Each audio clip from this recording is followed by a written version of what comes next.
class. For today, we're going to tackle lesson 2, which is evaluation of functions. To evaluate, it means replacing the variable in the function. So meaning, let's go back to our previous lesson, meaning yung x papalitan natin ng any variable or any number. Okay, so let's say your x, papalitan natin siya ng 1, 2, or what number. Okay, so let's proceed to our examples. We have here, evaluate the following functions when x equals 1.5. So meaning we're going to change or replace x by 1.5. So let's proceed to our first example. We have f of x equals 2x plus 1. Okay, so let's proceed to our solution. First, we have f. So x will replace by 1.5, then equals. So copy 2. Okay, so since we have here x, so we're going to replace it by 1.5. Then copy plus 1. Okay, so let's proceed to our solution. Okay, so 2 times 1.5. What is the answer? 2 times 1.5. Okay, very good. We have 3, then copy plus 1. Then simplify. 3 plus 1. Okay, we have 4. So our answer will be 4. Okay, then let's proceed to our example number 2. So we have f of x equals x squared minus 2x plus 2. So here's our function. F of x equals x squared minus 2x plus 2. So still we're going to replace x by 1.5. So let's proceed to our solution. So x will be replaced by 1.5. Then equals. So since we have here x, so replace it by 1.5. Then copy squared minus 2. Then since again mayroon ulit tayo dito ng x, so reminder lang po class, pag ilang beses na ulit yung x, yun din yung papalitan natin. Then take note kung ano yung pinalit natin dito sa first x, yun din yung ipapalit natin. Okay, so let's say 1.5, pinalit natin is 1.5. So dito sa second value of x, we're going to replace it by 1.5. Then copy plus 2. Okay po? So let's proceed to our solution. So simplify. 1.5 raised to 2 or 1.5 times 1.5. What is the answer? Okay, very good. We have 2.25. Then minus 2 times 1.5. Okay, very good. We have 3. Then copy plus 2. Then let's proceed to solution. So, in here, we're going to apply the MDAS rule. So, yung multiplication, division, addition, and subtraction. So, we're going to simplify first the addition. Okay, so copy 2.25 and then, so, ayan. Since the symbol of 3 is negative, then the symbol for 2 is positive, so we're going to apply here the rules of integers. Okay, so again, don't forget, or please don't forget to study the rules of integer, because rules of integer is very important in mathematics, especially in all topics here in mathematics. Okay class, so negative 3 plus 2, what is the answer? Negative 3 plus 2. Okay, very good. The answer is negative 1. Okay, then simplify. 2.25 minus 1, what is the answer? 2.25 minus 1. Okay, very good. We have 1.25. Very good class. So this is our answer. Okay, so for letter B, our answer is 1.25. Okay, so just copy your the two example. Then we're going to proceed to our next example.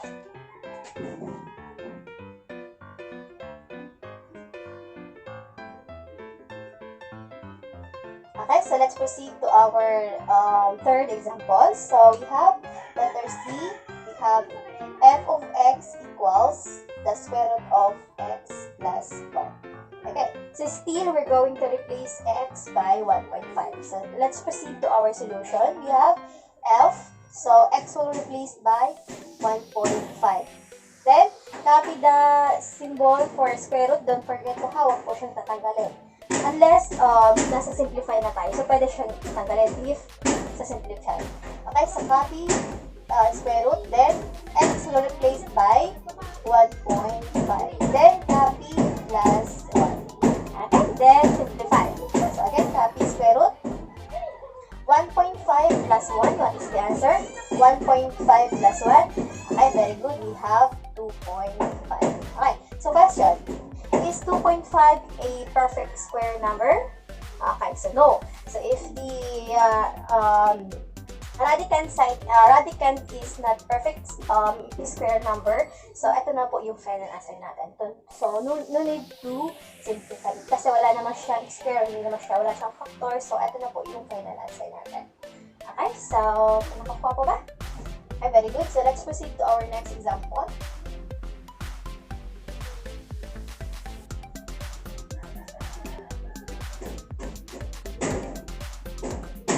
So, for our fourth example, we have f of x equals x plus 1 over x minus 1. Okay? So, at 2x, I need 2x plus 1 over x minus 1.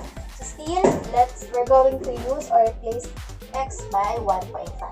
Okay? So, x will replace by 1.5. And then, copy 2.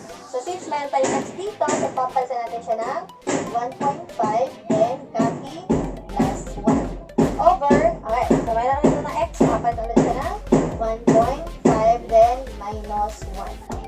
Okay, then simplify. 2 times 1.5, what is the answer? 2 times 1.5, okay, very good. We have 3 plus 1, and 1.5 minus 1. Okay, so let's proceed to simplify. Simplification, we have 3 plus 1, what is the answer? 3 plus 1, okay, very good. We have 4 over. How about 1.5 minus 1? What is the answer? 1.5 minus 1? Okay, very good. We have 0.15. Okay, then simplify ulit. 4 divided by 0.15, what is the answer? 4 divided by 0.15. Okay, good. Our answer is 8. Okay, so that's it. So, at yan po yung example ng evaluation natin. Kung ano yung number na kailangan natin i-replace, yun yung ipapalit sa lahat ng x. So, take note, kung ilang beses na ulit yung x, yun din yung papalitan natin. So, kung ano yung pinalit natin, let's say, papalitan natin ng 1.5. So, kung ilang beses na ulit yung x, 1.5 din yung ipapalit. Okay po. Okay, so let's proceed to our next example. So, please copy po our solution. Okay, so let's proceed to our next example.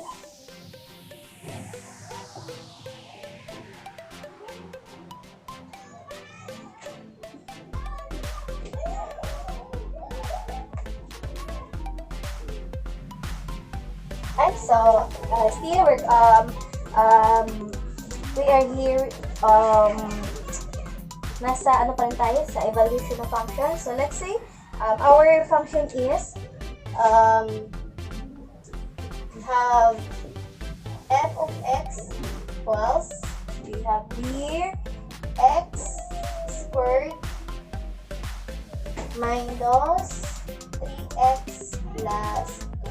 Okay, so evaluate the following function. So we have f of x equals x squared minus 3x plus 2. So here is our given function. So we're going to evaluate it by, okay, so first we're going to evaluate it by 3. Okay, so yung lahat ng x, papalitan natin ng 3. Okay, so let's copy the given function. So we have f of x equals x squared minus 3x plus 2. Okay, then we're going to replace the x by 3. So f, then x will be 3. Yes.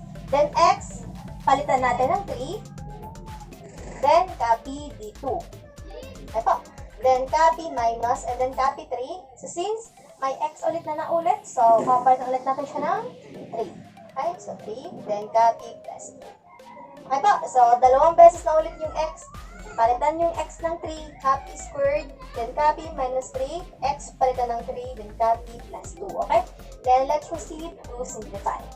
3 raised to 2 or 3 times 3. What is the answer? 3 times 3, okay, we have 9 minus 3 times 3, okay, 9 plus 2. Okay, simplify. 9 minus 9, okay, very good. 0 plus 2. So 0 plus 2, okay, we have, of course, we have 2. So our answer for number or letter A is 2. Okay, so letter B, evaluate it by f of 2. Okay, so still we're going to use the same function, which is x squared minus 3x plus 2. And then for now, we're going to replace it by 2, positive 2.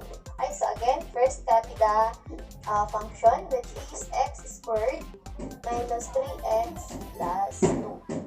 Okay, then x will replace by 2. So x magiging 2 equals, so x magiging 2 ulit. Then copy the exponent, which is 2. Then minus copy 3. So x will replace by 2 plus 2. Okay ba? So lahat ng x, papalitan naman dito ng 2. And let's proceed to simplify. 2 raised to 2 or 2 times 2. Okay, very good. We have 4. Minus 3 times 2. Okay, very good. 6 plus 2. Okay, so we have 4 minus 6 plus 2. Okay, so again, and that's rule tayo. So copy 4. Then rows of integers ulit. Negative 6 plus 2. What is the answer? Negative 6 plus 2. Okay, very good. We have 4. Okay, so 4 minus 4. What is the answer? We have 0. So our answer is 0. Okay, so please copy. Then we're going to proceed to our next example. Oh, letter C. Okay, so we have f, or we're going to evaluate it by f of b plus 2. Okay, so medyo medyo higher naman tayo. So we're going to replace the x value by b plus 2. Okay, so we're going to use the same function. So copy it first. So we have f of x. We have x squared minus 3x plus 2. Okay, so let's proceed. F, magiging, palitan yung x na b plus 2. Okay, so ayan. Then yung x dito, papalitan din ng b plus 2. Then copy the squared, the exponent.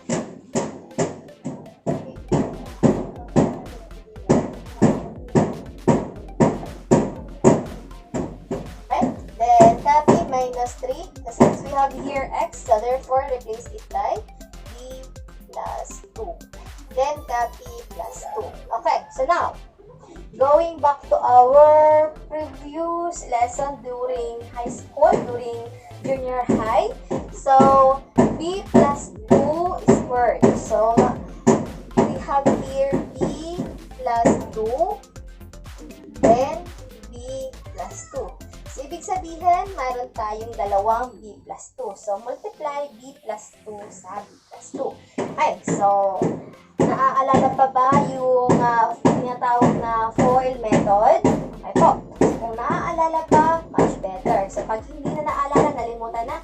Okay, so ito, gagamitin natin dito sa b plus 2 times b plus 2. Okay? So, first, b times b. Okay? Or ito yung tinatawag na aside from FOIL method, the SMILE method. Okay po? So, kahit ano yung tinatawag sa kanya. So, kahit ano, basta, as long as nasasolve natin siya ng tama. Okay? So, SMILE method or FOIL method. Okay? So, first, b times b, we have b squared. Okay? Then, next, b multiply by 2. Okay? Nakukuha po ba? b times b, we have b squared. b times 2, since positive, so gagamitin natin is positive. Okay, so b times 2, we have, ilan? b times 2, okay, we have 2b. Hindi po to hindi po to magiging b squared kasi magkaiba siya. B tapos 2. So, variable tapos constant, magkaiba po. Okay? Unlike dito sa B times D, magkapareha siya. So, therefore, ita-times natin siya sa sarili niya. So, kaya naging B squared. So, etong B then 2, hindi naman siya magkapareha. So, kopyahin na lang natin. We have 2 times b or 2b. Okay po? So, please be reminded. Okay, the next, yung sa loob naman yung isimplify natin, we have 2 times b. Okay, since positive dito, so gagamitin natin dito is positive din. So, 2 times b, still we have 2b. Okay, then positive 2 times positive 2, positive 2 times positive 2, so we have positive 4. Okay, so that's the FOIL method or SMILE method. First, we have b times b squared, then b times positive 2, we have positive 2b. Ngayon sa loob naman, positive 2 times b, we have positive 2b, then positive 2 times positive 2, positive 4. Okay, then let's proceed to simplify. So since wala namang kaparehas yung b squared, so just copy it, b squared, then, okay. So ito yung sinasabi na combining like terms. So pagsasama-samahin natin yung may magkakaparehas. So since dito parehas may b, so pwede natin silang i-combine. Okay, so combine natin, 2 plus 2, we have 4. Then, kopyahin lang po yung b. Okay, hindi po to b squared ha. Pag mag-a-add tayo ng may kapagkaparehas na variable, so kopyahin lang po, let's say yung b, kopyahin lang po natin yung b, tapos i-add natin yung number, which is 2 plus 2. So therefore, plus 4. Yung copy b. Okay po? Then, again, wala namang kaparehas or wala namang kasama yung 4, so kopyahin lang natin yung 4. So, ito na yung ilalagay natin. So, medyo mahaba yung process na ganito, kaya kailangan natin siya isa-isahin. Okay po? So, pag nakuha na yung sagot dito, so kopyahin na po dito, we have b squared plus 4b plus 4. Okay po? So, dyan na siya. Okay, so dyan natin siya ilalagay. Okay? So, ito po ha, tatandaan po to. Isulat sa notebook, ilagay sa sa index card kung yun yung mas maganda para hindi malimutan. Okay po? So, ayan. Okay, so next, we have, so ayan na yung nakuha natin dito sa b plus 2 squared. Okay. Then next is, ito na. Okay, so, tawag naman dito is, ang tawag dito yung ganyan, yung, so, times natin siya dito sa loob. Okay? So, negative 3 times b, we have negative 3b. Okay? Then, negative 3 times positive 2, of course, rules of integers ulit, negative times positive, the answer will be negative. So, 3 times 2, we have 6, then copy plus 2. Okay? So, that's it. Then, let's proceed to simplify. So, combining like terms ulit. Ito yung sasabing pagsama-samahin yung may magkakaparehas. Okay po. So, since wala namang kaparehas yung b squared, so, just copy it, b squared. Okay, so dito kung napapansin nyo may magkakaparehas. Okay po. Yung b, ito, yung dalawang b, so magkaparehas. So, pagsasama-samahin natin siya. So, copy plus 4b and minus 3b. Okay po, ito yung sinasabi na combining like terms. Okay, kasi kailangan to sa math, kailangan na yung pinakamataas na exponent siya yung nauuna. Then, pababa yung walang exponent. Okay? So, plus 4b, then minus 3b, then copy plus 4, then minus 6 plus 2. Okay po? Then, let's proceed to simplify. So, again, wala namang kasama si b squared. So, kopyahin lang natin siya. Ayan. Then, simplify na natin to. Okay, so again, kukopyahin po ulit yung b ha. Hindi siya i-add. Okay, ang i-add natin is yung katabi niya. Okay, so positive 4 minus 3. Ilan ang answer? Or 4 minus 3? Okay. So, 1 lang. So, kahit huwag nang ilagay yung 1, pero pwede din naman na ilagay yung 1 or 1b. Pero, di ba, understood naman na pag walang katabi yung ano natin, yung letter natin dyan, understood naman na invisible na may katabi siyang 1. So, kopyahin na lang ay b. Pero kung gusto nyo lagyan pa dyan ng 1, okay lang naman. No problem po. Okay? Then, simplify. Okay, so, and that's rule ulit. Negative 6. Okay, so negative 6 plus 2, what is the answer? Negative 6 plus 2. Okay, so negative 4. So 4 minus 4, so 0 na po. Okay, 0 na. So our answer will be b squared plus b. Okay, so medyo mahaba yung process natin, pero yung nakuha lang natin na answer is b squared plus b. Okay po, so ayan. Take note po niyan. intindihin po, kung pwedeng ulitin yung video ito kasi ito po ginawa ko tong video para sa inyo, para at least kung nalimutan na yung example, may nalimutan sa sinabi ko during discussion, during Google Meet, dito pwede nyo siyang balikan. Kasi may mga bagay na pwedeng balikan, may mga bagay na hindi pwedeng balikan. Okay? So, char. Okay, so ayan na ha. Take note po. Okay na?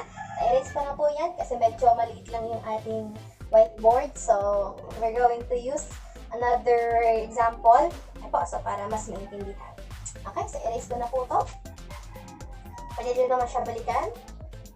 Pwede naman siya back forward. Okay, so gagamitin ulit natin yung same function, which is f of x equals x squared minus 3x plus 2. Okay, so let's proceed to our fourth example. We have f of x equals 1 plus a. Okay, so ayan, kung napapansin nyo po, kapareha siya ng kanina example natin, so medyo mahaba-haba din ang process dito.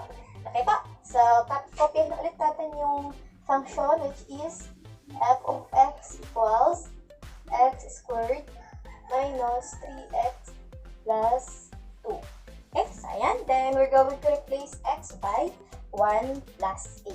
Okay, so f 1 plus a equals, okay, lahat ng x papalitan na 1 plus a. Okay, so 1 plus a, then copy squared, okay, ayan, minus copy 3, then x papalitan na 1 plus a, then copy plus 2. So, ayan. Sabi nyo, masyado naman mahaba. So, ganyan po talaga. May mga bagay na ganyan nangyayari talaga yan. Okay. So, kanina, gagamitin ulit natin is FOIL method. So, meaning, we have 1 plus a times 1 plus a. Kaya po ha, para po dun sa mga nalilito, ito na po yung video natin. So, ulitin nyo lang siya para at least kung may hindi naintindihan. So, ito po. Okay? So, FOIL method or smell method. First, 1 times 1. Times po yan ha, hindi po yan add ha. Okay, so yung ganyan dyan is times niya ng symbol. Okay? So, 1 times 1, of course, we have 1. Then, next, 1 times a. Okay, 1 times a, we have positive 1a. Okay, so, okay lang kahit huwag ilagay yung 1, pero okay lang din kahit na huwag ilagay. Okay? So, next, positive a times 1, still we have positive 1a, and then a times a, okay? A times a, ito po yung sinasabi ko na pag letter or yung variable pa natin, ito times is letters, ayan. So, for example, a times a, meaning dalawang a, so hindi naman siya pwedeng times, hindi kaya lang sa number na 2 times 2, which is 4. So, pag letter, ang nangyayari din is A, then kopyahin is squared. Kasi hindi naman pwede i-multiply yung letter, di ba? Okay po. So, ayan na po. Tapos, combining like terms. So, since nandito yung A squared, so ilagay natin siya sa unahan kasi para mas maganda tingnan. Okay po. So, ilagay natin siya dito, A squared. Hindi po to yung transpose ha, kasi wala naman dito equal sign. So, hindi siya transpose, kaya hindi magiging iba yung niya yung sign. Okay? So, parehas din positive kasi hindi naman siya transpose. Okay? So, kumbaga, combining like terms or aayusin lang natin siya from higher exponent to lower exponent. Okay? So, A squared then, ayan. So, meron tayo ditong combining like terms. So, magkaparehas na yung A natin. So, pwede natin siya i-add. Okay? So, 1 plus 1, we have positive 2. Then, kopyahin lang po yung A. Kasi ang ipa-plus po is yung katabi niyang number. Okay? That is 1 plus 1. So, 2. Then, kopyahin lang po yung A. Then, copy plus 1. Okay po. Then, ito na po yung ilalagay natin dito. Okay? So, we have A squared plus 2A plus 1. Okay po, so ayan na po siya dyan. Okay, so ito po ha, tandaan ulit yung FOIL method or yung smile method. Kung nalimutan na, so ito na po yung pagkakataon para i-review po siya. Okay, so ayan na. Then, ito. Distribute ulit natin to. Okay, so ayan. So, negative 3 times 1. So, we have negative. So, lagyan natin siya dito ng ganito para yung iba hindi malito kung saan galing. Okay, so negative 3 times 1, we have negative 3. Then, negative 3 times a, we have negative 3a. Kasi hindi naman siya pala i-combine, so ayan. So, gawin na lang is magkatabi, negative 3a. Okay po, negative kasi negative yun. So, negative times positive, negative. Okay, then copy, plus 2. Okay po. Then, ayan, combining like terms. So, again, wala naman po kaparehas yung a squared. So, copy lang natin siya dyan. Wala naman siya kaparehas. Then, kung nakikita nyo dito, mayroon na magkaparehas, which is yung a. Okay po, yung dalawang a. So, ayan. So, copyahin natin. Plus 2a. Then, since negative, so therefore, negative din dito. So, negative 3a. Okay? Then, meron tayo dito na plus 1. So, copyahin. Plus 1. Tapos, negative 3. Negative 3 plus 2. Okay po. So, combining like terms. So, ito ang sinasabi kong may parehas na A, parehas na A. So, copyahin natin. Ayan na. Tapos, yung number lang sa na. Then, let's proceed to solution. So, copyahin ulit A squared. Okay. Ayan. Positive 2 minus 3. Okay. Yung ano ulit? Rules of integers ulit. Positive 2 minus 3. What is the answer?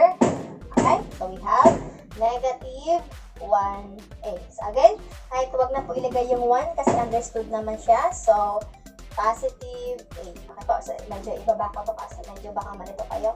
Okay, so, positive 2 minus 3, we have negative 1a. So, again po, kahit huwag na kopyahin yung 1.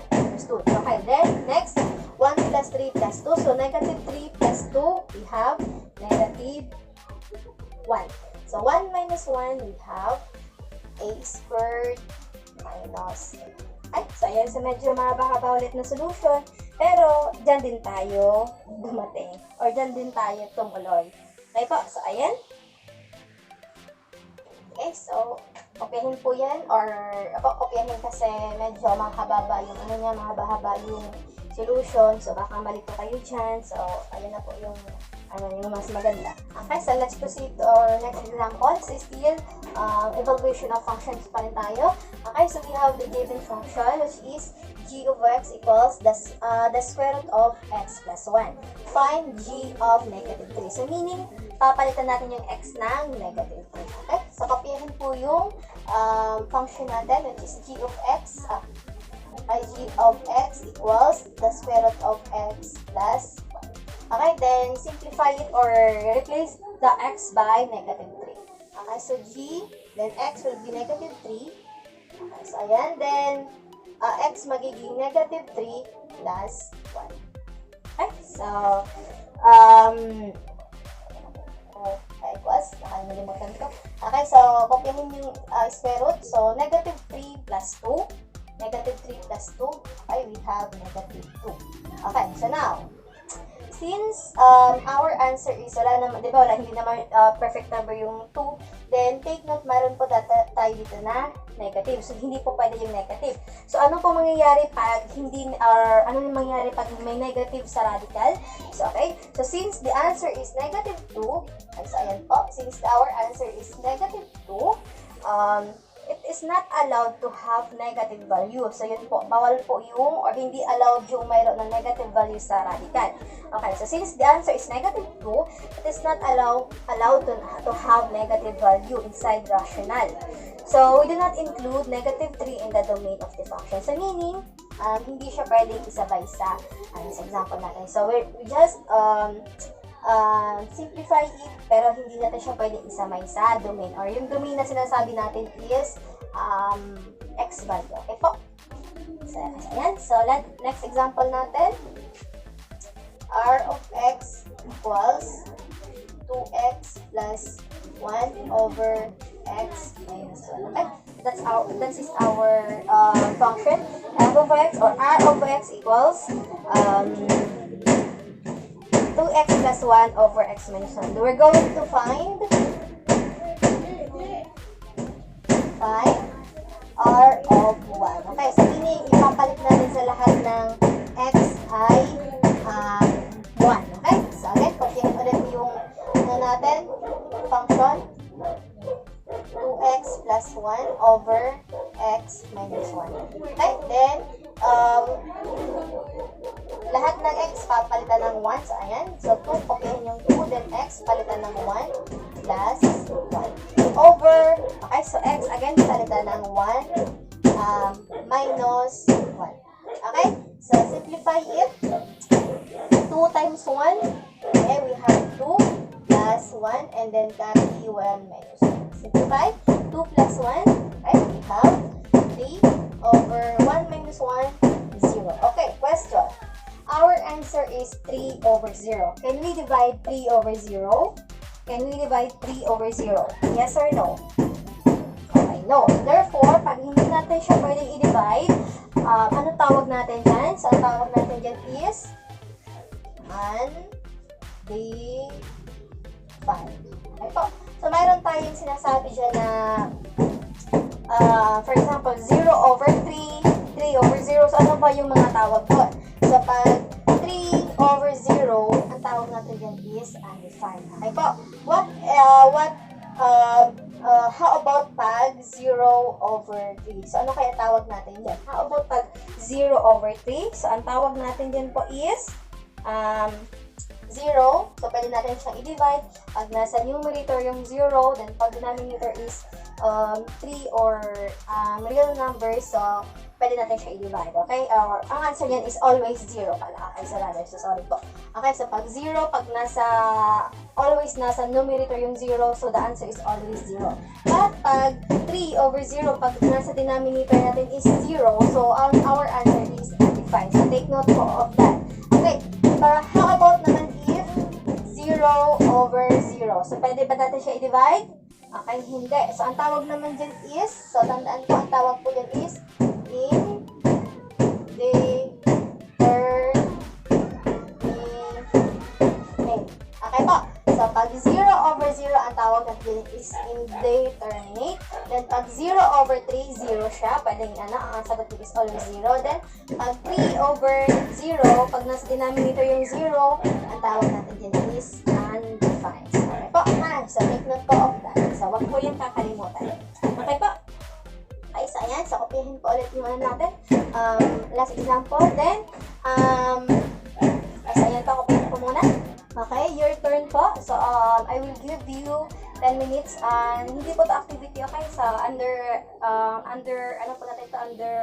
our lesson. So, kayo naman po yung mag-try sumagot. So, I will give you 10 minutes to answer this. So, first, given the function f of x equals 2x plus 1, find f of 3x minus 1. So, lahat ng x, papalitan nyo ng 3x minus 1. Then, second, we have given the function q of x equals x squared minus 2x plus 2, find q of 2x plus 3. So, lahat naman ng x dito papalitan ng 2x plus 3. Okay po? So, under recitation po to. So, gusto ko mag-try kayo. So, wala naman na maling sagot. So, gusto ko po lahat kayo mag-try. So, I will give you 10 minutes or 5 to 10 minutes sa answeran po to. Then, later, pagtapos na, so, any volunteers to discuss it in the class. Okay po, so 10 minutes, 5 to 10 minutes, sasagutan niyo po. Try niyo na kung, tingnan natin kung nakuha niyo na nga ba. Okay po. Okay? So another, under lesson pa rin po to. So, okay, so very good yung sagot niya kanina. Okay, so another, given the function g of x equals x squared plus 2, evaluate the following: ag of 0, bg of negative 1, then cg of 7. Okay po. So, under recitation pa rin po ito, hindi pa po ito activity. So, ngayon po ito sa discussion natin. Okay po. So, 5 to 10 minutes po ulit. Sagutan niyo po ulit. Then, later, I want some volunteers to discuss it in the class. Okay po. Ayan, sagutan na po muna. Okay, so let's proceed to word problems. Okay, so ito yung tinatawag na we're going to apply our lesson into word problems. Okay, so application. Okay, so under evaluation of function pa rin tayo, but for today, word problems. Okay, so example number 1, Mark started selling snacks in the nearby school. And one day, he spends 200 pesos for rent. Okay, so he spent 200 pesos for rent and 25 pesos for each snack items he prepares. Okay, so letter A, we're going to create a function representing the cost of Mark each day. Okay po, so gagawa tayo ng sarili natin na function, pero syempre, align dito or dito tayo mag-base sa given problem. Okay, so create a function representing the cost of Mark each day. Then letter B, compute each expenses if he prepares 100 snacks, 125 snacks. Okay, so ayan po yung problem natin. Okay, so first, create a function, then compute na, we're going to compute if each expenses if he prepares 100 snacks, then 125 snacks. Okay, so we have two steps. So kanina yung natin yung problem. Okay, so we have two steps. Step 1, assign a function. So kasi yun yung pinapahanap sa atin, di ba? Okay, so we're going to create an function. So assign a function, since we are looking for a cost each day. Okay, di ba kasi yung gastos ni Mark each day, we will assign C as the function. Okay po, so cost, then we're going to assign C as the function. And X, so any number naman, for example, gagamit kayo ng Y kasi sawa na kayo kay X, gagamit kayo ng M, no problem naman. Okay, so assign X as the number of snacks so that we will have C of X. Okay po, so saan ba nakuha yung C of X? C for the cost each day of Mark. So, ayan. Then, X as the number of snacks so that we will have, so ayan, C of X. Okay? Pero nga, kung gusto nyo gumamit ng any number, okay lang din naman. Kung sawa na kayo kay X, okay lang din naman gumamit ng iba. Okay po. Then, step 2, create an expression. So, ayun na yung gagawin natin, yung sarili natin na function. Gagamit na tayo ng sarili natin na function na expression. The price per snack is, okay? So, ayan, based from the problem.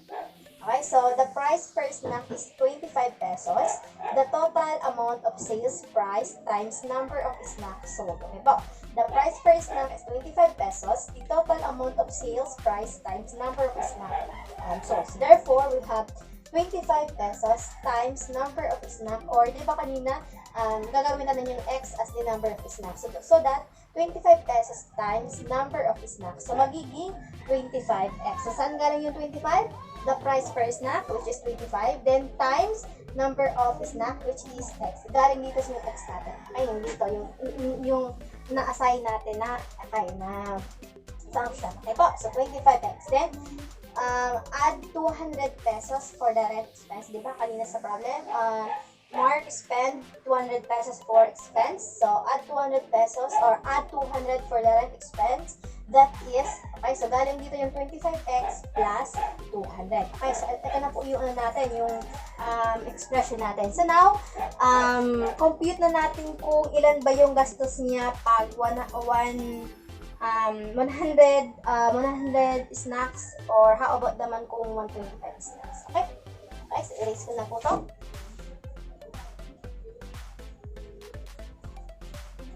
Okay. So since our function is, yung ginamit natin kanina is C of X. So sulat natin dito, C of X equals, okay, so ito yung expression natin na nagawa natin, 25x